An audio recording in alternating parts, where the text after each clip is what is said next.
बिहारमध्ये खुर्च्या रिकाम्या असणाऱ्यांचं सरकार आले। तेजस्वी यादव यांच्या सभेला एआयची गर्दी होती का असा सवाल आता उद्धव ठाकरे यांनी उपस्थित केलाय। सिकंदर बनने का राज कोई समझ नहीं सका, सीएमच्या जो जीता वही सिकंदर उद्धव ठाकरे यांनी ही प्रतिक्रिया दिली आहे।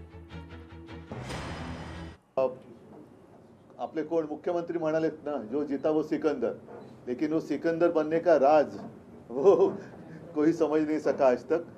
जे जिंकले त्यांचं अभिनंदन आहे। एका गोष्टीचं मला नवल वाटते की प्रचाराच्या दरम्यान तेजस्वी यादवच्या सभांना मिळणारा जो प्रचंड प्रतिसाद होता, तो प्रतिसाद खरा होता की त्यांनी ते नवीन एआय तंत्रज्ञानाने तयार केलेली माणसं होती, हे आता कळण्याचं झालेलं आहे। म्हणजे ज्यांच्या सभेला अलोट गर्दी होते त्याचं सरकार न येता ज्यांच्या सभेला रिकाम्या खुर्च्या जास्त असतात, रिकाम्या खुर्च्यांची गर्दी असते, त्यांचं सरकार येतं, हे नवीन ह्या लोकशाहीतलं गणित हे कळण्याच्या पलीकडचं आहे।